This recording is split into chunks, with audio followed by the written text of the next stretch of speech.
الحمدللہ وحدہ والصلاة والسلام علی من لا نبی بعدہ۔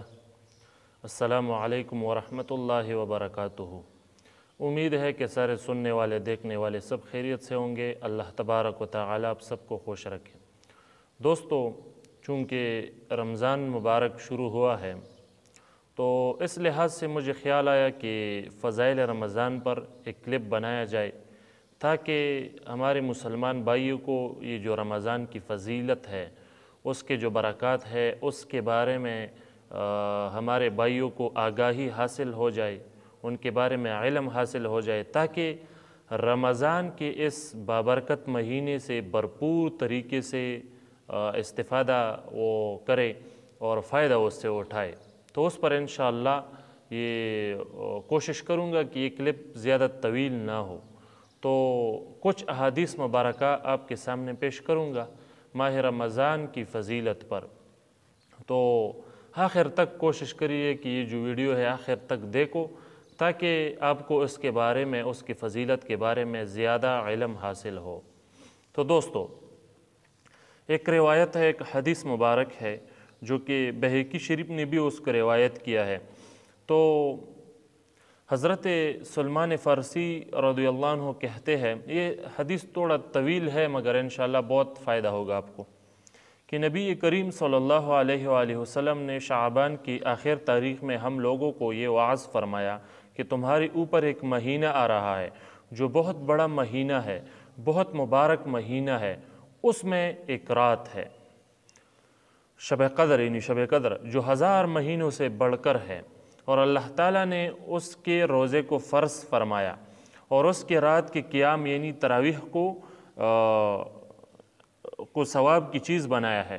جو شخص اس مہینے میں کسی نیکی کے ساتھ اللہ کا قرب حاصل کرے، ایسا ہے کہ جیسا کہ غیر رمضان میں فرض کو ادا کیا، اور جو شخص اس مہینے میں کسی فرض کو ادا کرے وہ ایسا ہے جیسا کہ غیر رمضان میں 70 فرض ادا کرے۔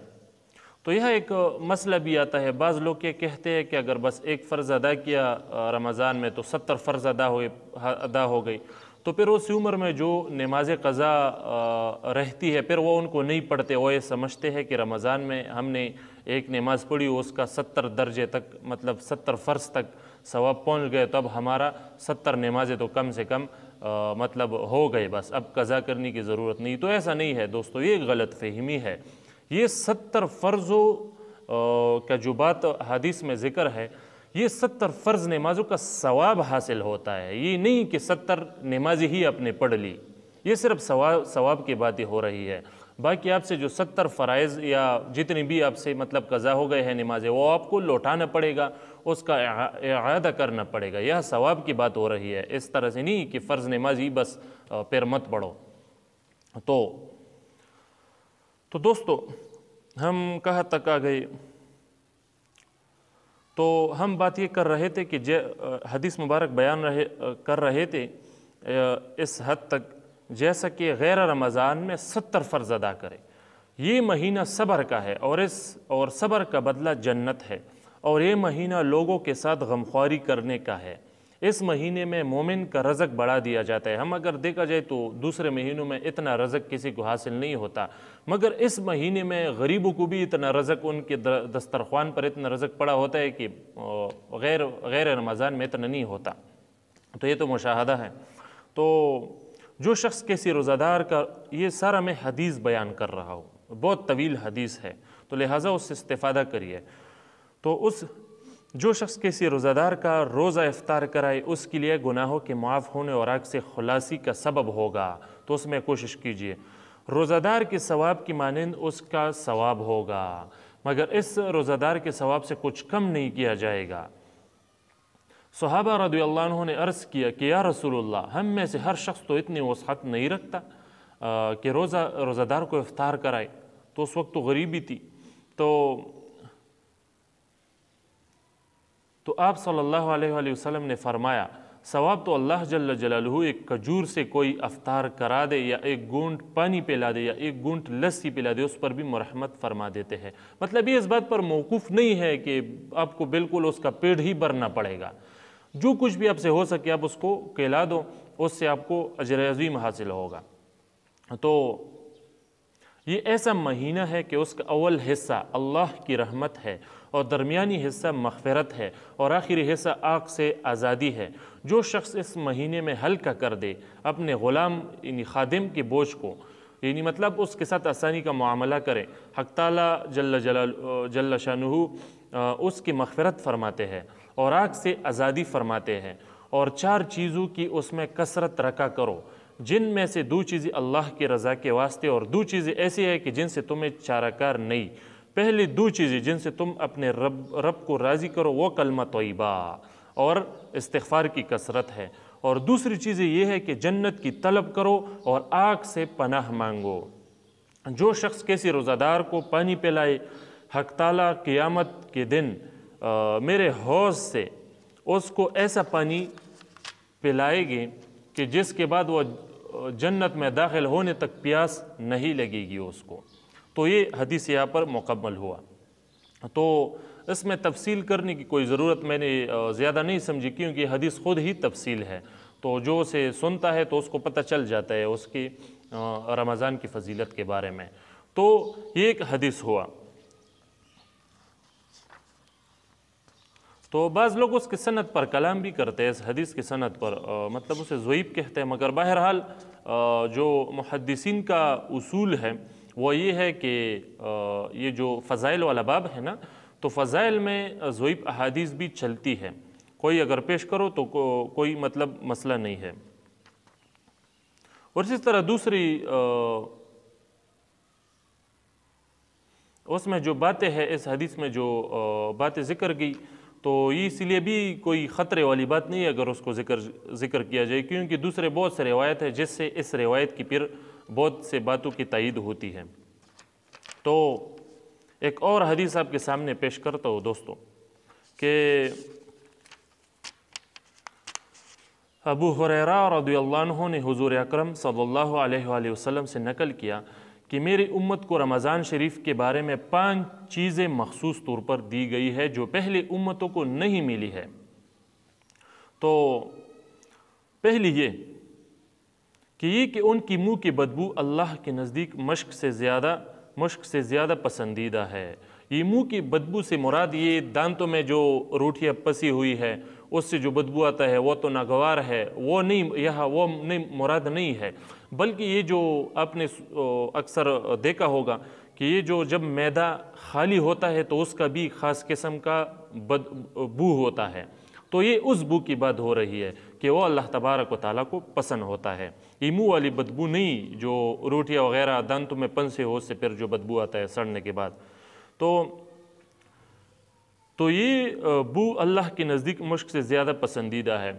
دوسرا یہ کہ ان کے لیے دریا کی مچھلیاں تک دعا کرتی ہے اور افطار کے وقت تک کرتی رہتے ہیں، اور یہ بڑی فضیلت والی بات ہے، یہ بڑی اچھی بات ہے۔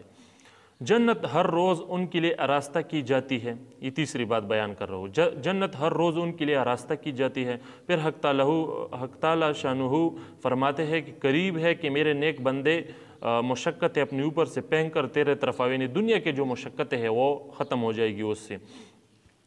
تو 4 نمبر جو بات ہے وہ یہ ہے، اس میں سرکش شیاطین قید کر دیے جاتے ہیں کہ وہ رمضان میں برائیوں کی طرف نہیں پہنچ سکتے جن کی طرف غیر رمضان میں پہنچ سکتے ہیں۔ تو اس میں سرکش شیاطین کی بات ہو رہی ہے۔ تو پھر ایک سوال پیدا ہوتا ہے کہ جب سرکش شیاطین اس میں قید ہوتے ہیں تو پھر آدمی یہ گناہ کیوں کرتے ہیں؟ تو دوستو علماء فرماتے ہیں کہ یہ جو شیطان ہوتے ہیں نا، شیاطین، یہ سارا سال بندے پر اتنا محنت کر دیتے ہیں کہ پھر اگر وہ ان کو باندھ بھی لیا جائے تو پھر بھی انسان وہی کچھ کرتا ہے، اس کے دماغ پر وہی اثر ہوتا ہے اور ان چیزوں کا شوق رکھتا ہے، تو نفس اس پر پھر یہ کام کرواتا ہے۔ تو مطلب آدمی سے خود ہی وہ بالکل شیطان بنا لیتا ہے۔ تو 5ویں بات جو اس حدیث میں وہ یہ ہے، رمضان کی آخری رات میں روزہ داروں کے لیے مغفرت کی جاتی ہے۔ اور میں نے جو پہلی بات کی، علماء یہ بھی فرماتے ہیں کہ اس میں سرکش شیاطین کی بات ہو رہی ہے، مطلب اس کا یہ ہے کہ یہ جو چھوٹے شیاطین ہیں نا، چھوٹے یہ نیچے والے، وہ نہیں باندھ لیے جاتے، صرف سرکش شیاطین باندھ لی جاتے ہیں، اور یہ چھوٹے جو شیاطین ہے ہم چونکہ اتنے کمزور ہیں کہ پھر ہم پر اتنا شیطان نے محنت کیا ہوتا ہے کہ پھر ان چھوٹے سے شیاطین ان سے بھی ہم مطلب شکست کھا جاتے ہیں اور پھر گناہ کرتے ہیں. تو یہ چھوٹے شیاطین بھی ہمارے لیے کافی ہے، ہم اتنے کمزور ہیں. تو یہ اس کا جواب ہے. پانچویں بات، رمضان کی آخری رات میں روزہ داروں کے لیے مغفرت کی جاتی ہے. تو اس میں صحابہ رضی اللہ عنہ نے عرض کیا کہ یہ شب مغفرت شب قدر ہے. فرمایا نہیں، بلکہ دستور یہ ہے کہ مزدور کو کام ختم ہونے کے وقت مزدوری دی جاتی ہے. تو یہ دوسرا حدیث مبارک ہوا. یہ 5 چیزیں ذکر ہوئی جو کہ ہمارے امت کی خصوصیت ہے. اسی طرح سے ایک اور حدیث بھی ہے کہ حضرت قعب بن عجرہ رضی اللہ عنہ کہتے ہیں کہ ایک مرتبہ نبی کریم صلی اللہ علیہ وآلہ وسلم نے ارشاد فرمایا کہ ممبر کے قریب ہو جاؤ. ہم لوگ حاضر ہو گئے.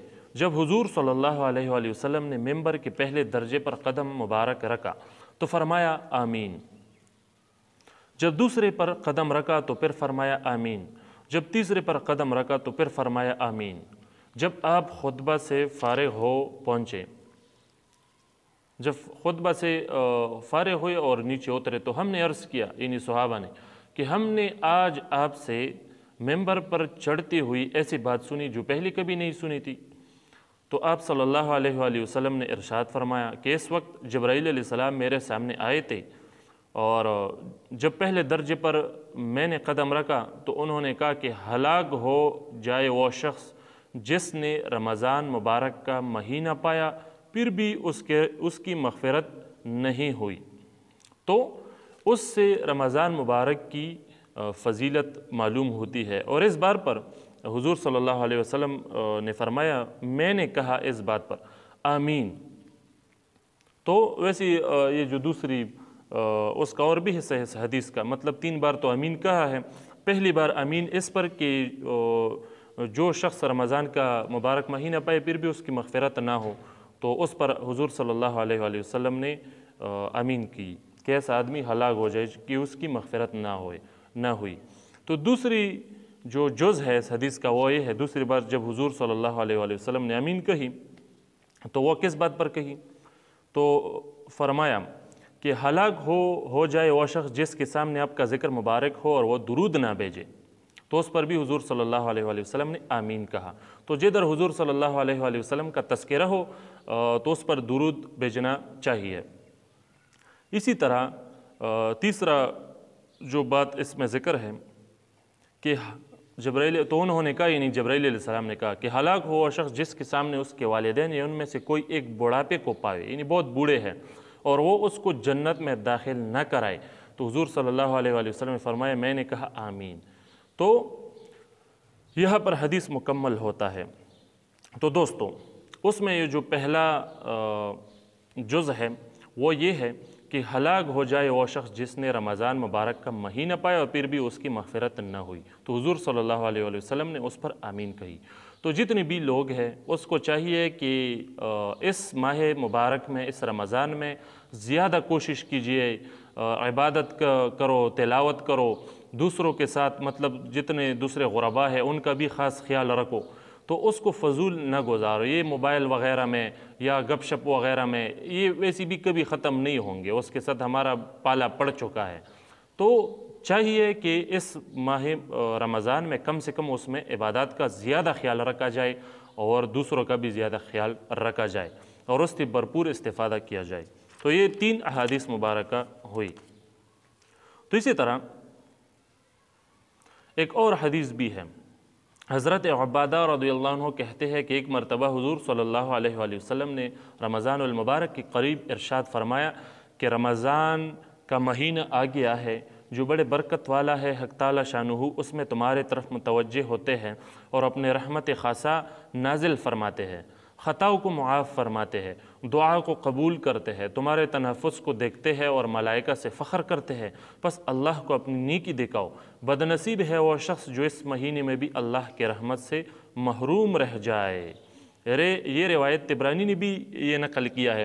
تو ان سارے احادیث کا نچوڑ یہی ہے کہ یہ جو ماہ رمضان ہے اس میں سے بھرپور استفادہ کرنا چاہیے اور اس میں غفلت سے کام نہیں لینا چاہیے، عبادات کا خاص خیال رکھنا چاہیے، دوسروں کا بھی خاص خیال رکھنا چاہیے، اور مطلب دین پر زیادہ عمل کرنے کی کوشش کرنی چاہیے، اور کرنی چاہیے، صرف کوشش نہیں۔ اسی طرح ایک اور بھی روایت ہے، نبی کریم صلی اللہ علیہ وآلہ وسلم کا ارشاد ہے کہ رمضان المبارک کے ہر شب و روز میں اللہ کے یہاں سے جہنم کے قیدی چھوڑے جاتے ہیں، اور ہر مسلمان کے لیے ہر شب و روز جتنی بھی ہے رمضان کی میں ایک دعا ضرور قبول ہوتی ہے۔ تو اس حدیث سے معلوم ہوتا ہے کہ ہمیں دعا کا خصوصی اہتمام کرنا چاہیے، کیونکہ یہ چونکہ اتنا بابرکت مہینہ ہے کہ اس میں ایک تو جہنم سے قیدی جتنی بھی ہے وہ چھڑائے جاتے ہیں، اور ہر مسلمان کی دعا بھی قبول ہوتی ہے۔ تو دعا کا زبردست اہتمام کرنا چاہیے اور غفلت سے یہ نہیں گزارنا چاہیے۔ تو یہ تقریباً میرے خیال میں 4 حدیثیں ہوئی۔ ایک اور حدیث بھی ہے جن کا ایک جز آپ کے سامنے پیش کروں گا۔ حضور صلی اللہ علیہ وآلہ وسلم کا ارشاد ہے کہ جب 3 آدمیوں کی دعا رد نہیں ہوتی، وہ 3 ایک تو عادل بادشاہ ہے اس میں، اور دوسرا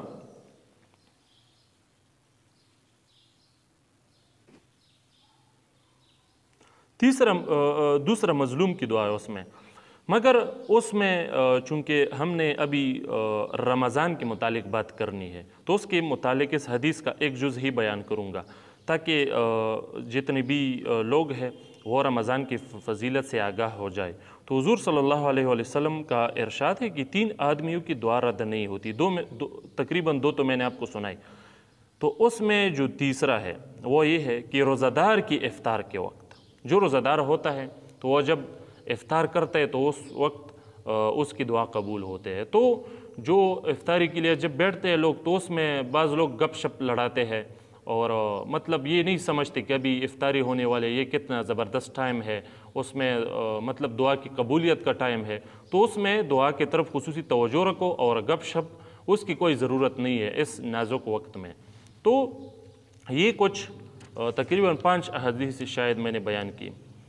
تو غرض اور مقصد میرا ان سے یہی ہے کہ یہ جو ماہ رمضان ہے ان کو غفلت سے گزارنا نہیں چاہیے، اور ان سے بھرپور استفادہ کرنا چاہیے، اور یہ جو دوست ہے ان کے ساتھ یہ جو گپے شپے ہے، یہ فیس بک ہے، یہ مطلب دوسری جو میڈیا ہے، اس میں تھوڑا دور رہو۔ مطلب اس سے دور رہنے میں یہی فائدہ ہے کہ آپ کو پھر موقع مل جائے گا کہ رمضان مطلب اس سے آپ پھر بھرپور طرح سے استفادہ کرو گے۔